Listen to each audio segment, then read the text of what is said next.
Mheshimiwa Rais Chakwera pamoja na ujumbe wako, pamoja na ujumbe wa Tanzania, labda nianze kwa kuwasalimu ndugu zangu wa Malawi. Mlibwanji. Hapo safi kabisa. Najua wamesikia kule Mzuzu na Lilongwe na Blantyre na maeneo mengine ya Malawi kwamba na sisi huku pia tunasalimiana mlibwanji kwa maeneo ambayo yako jirani. Mheshimiwa Rais, kwanza napenda nianze kwa kurudia tena kukukaribisha sana hapa nchini mwetu. Mheshimiwa Chakwera pamoja na ujumbe wako, napenda pia kukushukuru tena kwa kuichagua Tanzania kuwa miongoni mwa nchi za mwanzo kuzitembelea. Kama mnavyofahamu, Mheshimiwa Dr. Chakwera tayari ametembelea, naambiwa nchi 2 au 3, lakini na sisi ni miongoni mwa nchi za mwanzo kabisa kututembelea. Asante sana Mheshimiwa Rais. Kama mnavyofahamu ndugu zangu, kwenye kipindi kifupi kisichozidi mwezi mmoja, nchi yetu imebahatika kutembelewa na marais, sasa wamefika 3. Rais wa Burundi, Rais wa Uganda na sasa Rais wa Malawi. Unapoona unatembelewa mara nyingi, ujue hizi ni baraka za Mwenyezi Mungu kwamba mambo yanaenda vizuri. Na hasa unapomuona marais wenzako wanakutembelea wakati unafanya kampeni, hii inaonyesha kwamba wewe ndio utakuwa rais baadaye.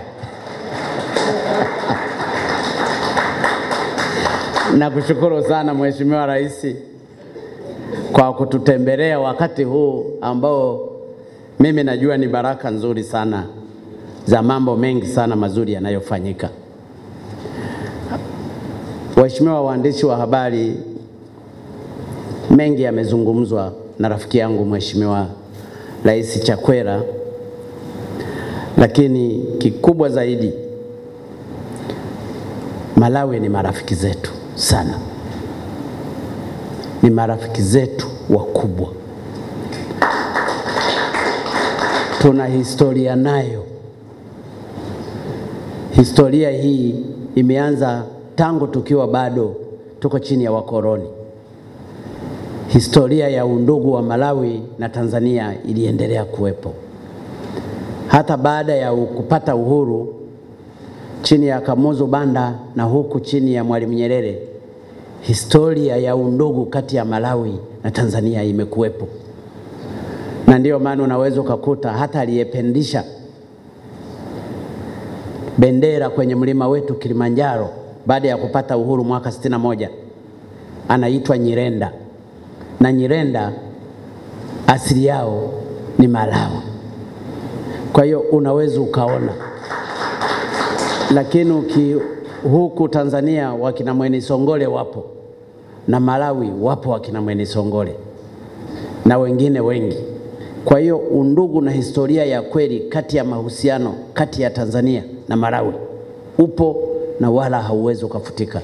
Kwa hiyo nampongeza sana Mheshimiwa Rais kuamua kuchagua nchi za mwanzo kutembelea baada ya kupata tu rais, kuwa Tanzania ameiweka kwenye priority hiyo ya kwanza. Asante sana Mheshimiwa Rais. Natambua kwamba pamekuwepo na biashara kati ya Malawi na Tanzania, na kwa takwimu tulizonazo biashara imeanza kupanda kidogo. Kwenye mwaka 2015 biashara kati ya Tanzania zilikuwa kama zinakadiriwa dola za Marekani milioni 60. Kwenye mwaka huu wa 2019 hadi 20, biashara kati ya Malawi na Tanzania imeongezeka kufika dola 80 hadi 81. Lakini tumefarijika pia kuona kituo chetu cha uwekezaji kimesajili miradi 8 kutoka Malawi. Kwa hiyo kuna wa Malawi, makampuni ya Malawi yamekuja kuwekeza hapa, makampuni 8 ambayo yameajiri, sio wala wa Malawi, yameajiri wa Tanzania 390. Lakini pia kuna makampuni ya Tanzania ambayo yameenda kuwekeza katika nchi ya Malawi, kama makampuni ya Azam Group, Mohamed Enterprise, kampuni ya Mount Meru na kadhalika. Kwa hiyo hii biashara ipo. Tunataka sasa biashara ipande zaidi kati ya hizi nchi mbili. Na nimemhakikishia Mheshimiwa Balozi, Mheshimiwa Rais kwamba, na haya nataka niyarudie ili kusudi ndugu zetu wa Malawi watusikie. Nimemhakikishia Mheshimiwa Rais na wa Malawi wasije wakafikiria kwamba nchi ya Malawi ni landlocked country. Hapana. Tanzania na Malawi, kwa sababu sisi ni ndugu moja, Malawi ijihesabu kwamba ina bandari yake ambayo ni Mtwara pamoja na Dar es Salaam. Kutoka Lilongwe mpaka Dar es Salaam ni kilomita 1526. Lakini kutoka Lilongwe kuja mpaka Mtwara ni kilomita 808. Na ndiyo maana katika geographical position na chini ya Mtwara Development Corridor tuliamua kufacilitate maeneo yote haya ili Malawi iweze kushiriki vizuri katika kujenga uchumi wake.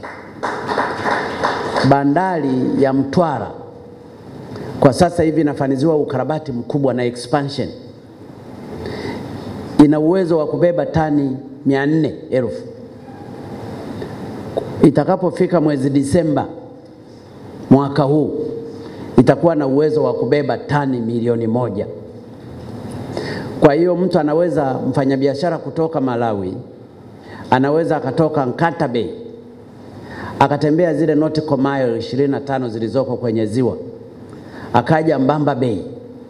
Akifika Mbamba Bay atatembea kwenye barabara ya lami mpaka Mtwara. Toto kilomita ni kilomita 808.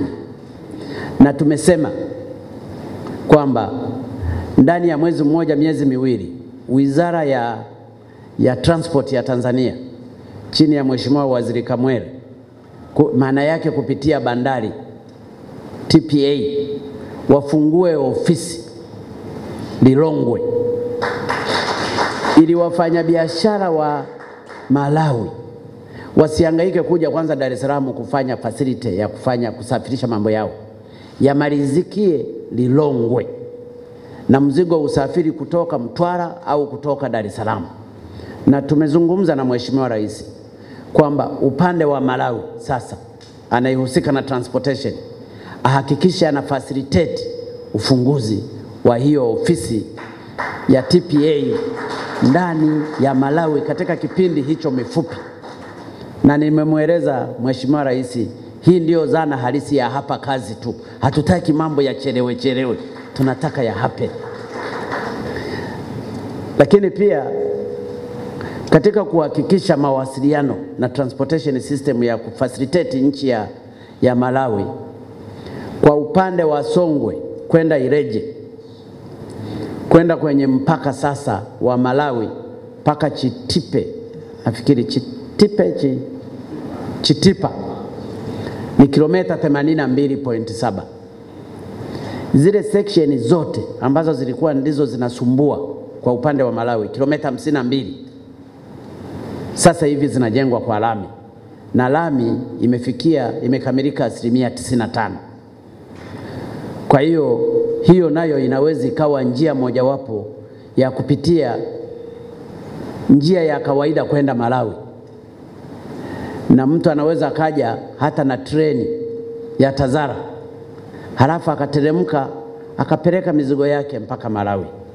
Tunataka Malawi iamue yenyewe inataka kusafiri kwa njia gani, kwa njia ya treni, kwa njia ya barabara, kwa njia ya ndege, Na ndio maana tunataka ule mkataba uliokuwa umekaa pending kati ya Malawi na Tanzania kuhusu usafiri wa ndege na umalizwe haraka, ili kusudi watalii wakitoka Kilimanjaro airport badala ya kubaki kule na kusafiri kwenda pengine, wabebe na ndege. Kama ni Malawi, Air Malawi au Air Tanzania, waende wapeleke Lilongwe wakafanye utalii, zile fedha zipatikane kwa wananchi wa Lilongwe. Lakini pia hata usafiri, ukienda Kariakoo hapa, kuna wakina mama wengi kutoka Malawi wanafanya biashara kwa kuchukua kanga na vitenge kupeleka Malawi. Wasihangaike, wewe wanafika siku hiyo hiyo kwa ndege. Lakini nafahamu kuna Watanzania wengi sehemu ya Mzuzu wanafanya biashara za mahindi na kadhalika, na wafanye biashara haraka. Tunataka mahusiano yetu ya kati nchi hizi mbili, Tanzania na Malawi, yawe ni mahusiano ya kibiashara, na hayo ndiyo yanatakiwa katika dunia nzima. Na nilimpongeza sana Mheshimiwa Rais kwa kuwa makamu mwenyekiti wa SADC. Katika kipindi kidogo tu cha miezi miwili tayari amekuwa makamu wetu wa rais wa mwenyekiti wa SADC. Maana yake mwaka kesho mwezi wa 8 atakuwa ndio mwenyekiti wa SADC wa nchi 16 zote zenye population ya watu milioni 450. Maana yake business inakuwa kubwa, maisha yanakuwa mazuri. Na mimi nawapongeza watu wa Malawi kwamba Mheshimiwa huyu rais tutamove very fast kwa pamoja, ila tumewaomba watendaji watoe bureaucracy, kwa sababu watendaji saa nyingine ndio wanachelewesha vision za marais. Na mimi nimeiona vision ya rais hii, tunafanana kidogo, ingawaje yana nizidi zaidi, yeye ni askofu.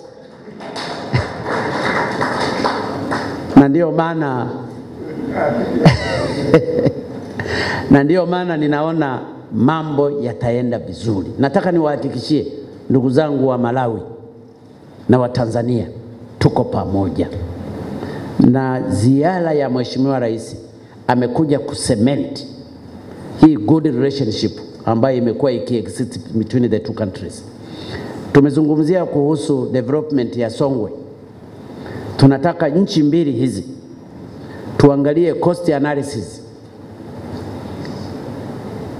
ya productions ya megawatts zitakazopatikana kwenye Songwe Basin ambazo ziko almost 180 megawatts. Costi iko juu kidogo, ni dola 577,000 USA dola.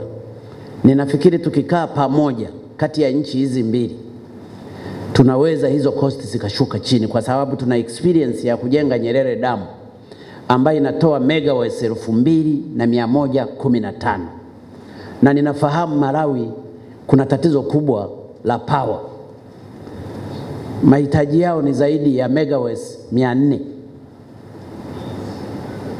lakini yanayokuwa produced ni 380. Lakini wakati wa jua, yani dry season, huwa inashuka production mpaka 180. Sisi Tanzania, kwa sababu hivi karibuni tutakuwa na megawatts zaidi ya 5,000, tumezungumza na Mheshimiwa Rais kwamba zingine tunaweza tukawapa pia Malawi, wakati tukisubiri development ya Songwe Basin ambayo itatoa 180 ambazo zitagawanywa pia katika nchi hizi mbili. Tunataka tushirikiane kikamilifu, na ushirikiano mzuri ni wa uchumi, na hasa kwa sababu watu wetu wote tu wamoja. Nimeshauriana pia na Mheshimiwa Rais kwamba angependa pia kuintroduce zao lingine kule Malawi, hasa baada ya tumbaku kuanza kushuka bei. Na mimi nimemwambia zao lolote atakalotaka sisi tuko tayari kucooperate naye, na ameonyesha interest ya zao la korosho, na hasa kwa sababu Malawi korosho zinaweza zikagrow, na zile zita create employment kwa kujengwa viwanda, lakini ita create pia revenues kwa wana Malawi. Nimesema hakuna tatizo, sisi tutashirikiana kwa yote. Kwa ujumla tumezungumza kwa raha sana na Mheshimiwa Rais, na ninamuona kwa kweli sura yake na moyo wake una reflect upendo kwa wana Malawi na kwa wana wa Tanzania. tumezungumza mambo ya ujumla ya umoja na ukweli katika upendo wa kweli, na niliona kweli huyu baba ana maono ya kiaskofu, na hasa kwa sababu amekuwa askofu kwa kipindi kirefu, na mimi nimejifunza kwake mambo mengi. Ndugu zangu wa Tanzania na ndugu zangu wana Malawi, nataka nirudie kusema ziara hii imeleta mafanikio makubwa sana. Imeleta mafanikio makubwa sana na imefungua ukurasa mpya.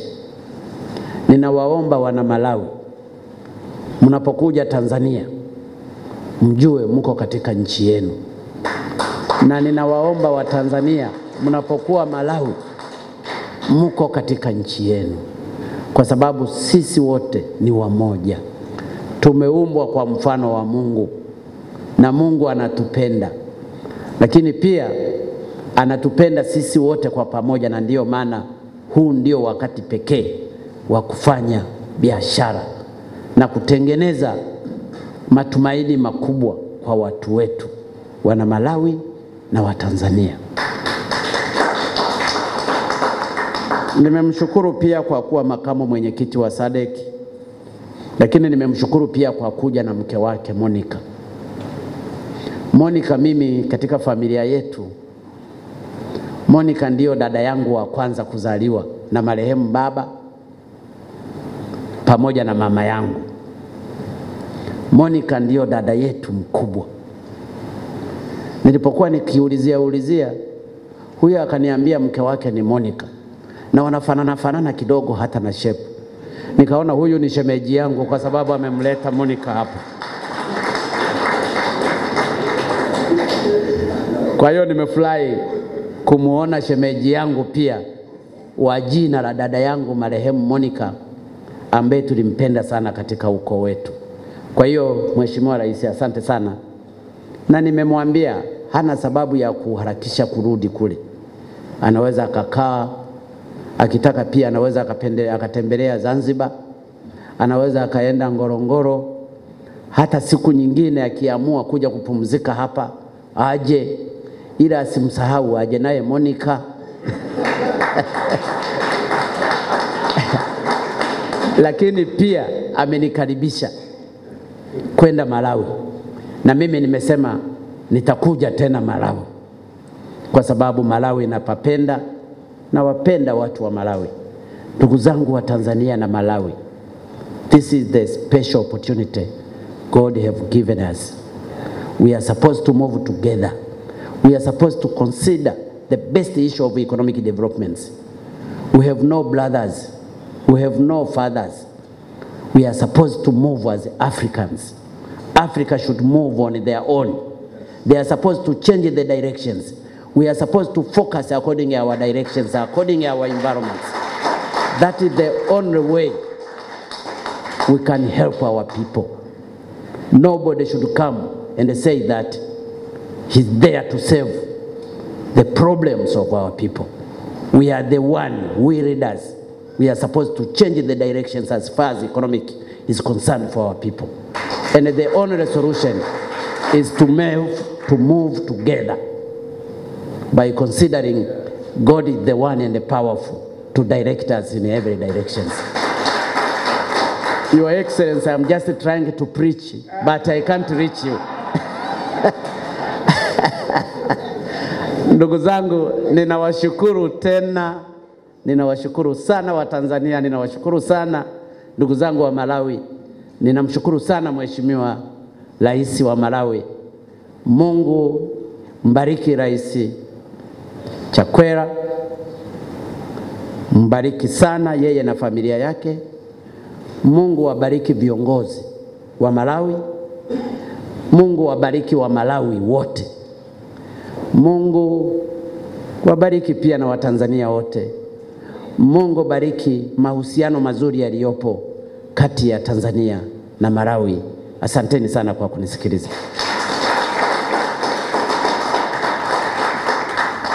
Kama ambavyo umeweza kumsikia Rais wa Jamhuri ya Muungano wa Tanzania Dr. John Pombe Magufuli ambavyo ameweza kumkaribisha Rais wa Malawi.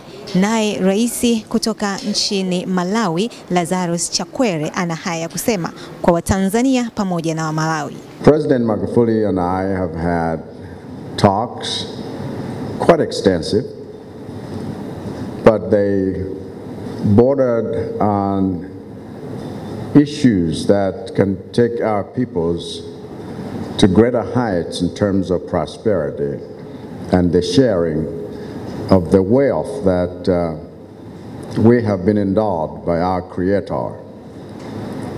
And so we want Malawian business people as well as Tanzanian business people partnering more than ever before.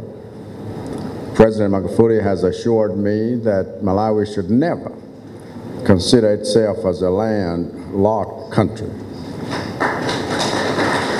because we have access to the sea, and Dar es Salaam port is there for us.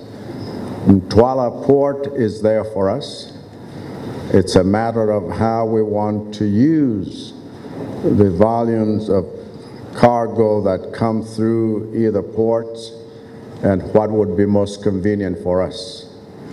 And Mtwara would be ready by December, but Dar es Salaam with the Malawi Cargo Center there, which other nations would love to have their own center.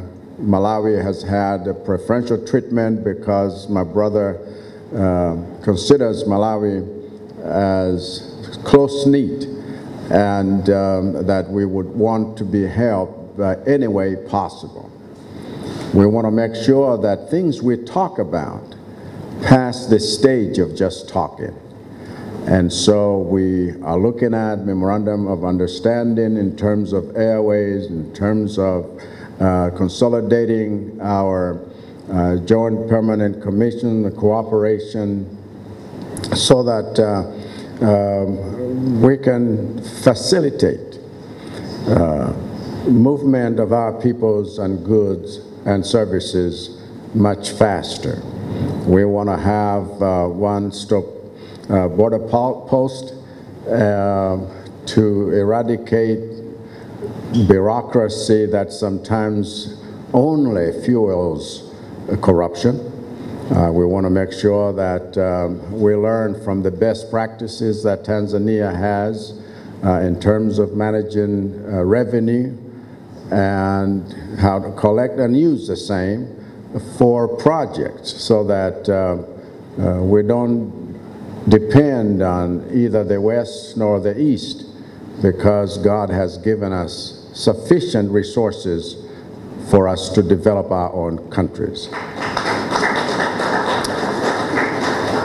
And we want to be able to facilitate closer relationships, so that our borders, because we border Tanzania, Zambia, and Mozambique, we can facilitate one-stop border posts everywhere, like Tanzania has been able to do with Uganda and Rwanda and Burundi, Kenya, so that we truly can do business a lot more transparently. And we want to be able to share resources in terms of people that visit. For example, when they come to Tanzania and to see the great Mount Kilimanjaro, a fraction of those people can be directed to come to Malawi before they go back wherever they came from, so that the hospitality industry can benefit our peoples. I told President Magufuli that if it were possible, let me just get a hold of his tailcoat, so that when he moves fast, I can also move just as fast. Because because time has come for Africa to tell its own story, define its own destiny, and move according to its own speed, rather than wait for others to tell that story for us. And I'm extremely delighted that we will have pretty soon more Tanzanian business people partnering with Malawian business people. We will have more infrastructure that serves the two nations better. We will have truly a sharing of best practices, for example, in terms of mining, which you are already more experienced in. We are just discovering certain things there. He told me a story about how he managed to control even the manner in which Tanzanite has been marketed across the world. And now that they are fully in charge of it, they can see the income that comes from there. And I said, unfortunately, sometimes we have lost a lot of natural resources in our country because we haven't been as mindful as Tanzania has been. And so now that we have discovered, after we did the geomapping of the country, that there are several precious stones, we don't want them flying out of Malawi without us knowing and getting anything in return. And in fact, we want mining that will be able to benefit the people and not those who steal the same, that we are able to mine. We want to be able to cooperate in terms of other areas of agriculture, do trade more amongst ourselves, even in SADC, so that the integration of the region is truly something that benefits everyone in the region, and not just, have people come to Africa, get raw materials from Africa, and then bring back to Africa process things that are extremely expensive, when we can do that right here on the continent in order for our people to benefit. And of course, we have seen God's move in our country, God's intervention in terms of the coronavirus. He was more radical, and he says, no, let's not just accept what everybody else is saying, and so this is how you have handled it here. But you can see that one of the things that it has shown is the fact that human beings are but human beings. There's only one God who is in charge, and even the most powerful can be brought to their knees. And so we need to be humble enough to recognize the fact that it's not always up to us, even if we think we know it all. It is up to someone higher than us that needs respect and worship. Don't get me preaching now, but I'm so happy that my brother and I were able to have this wonderful one-on-one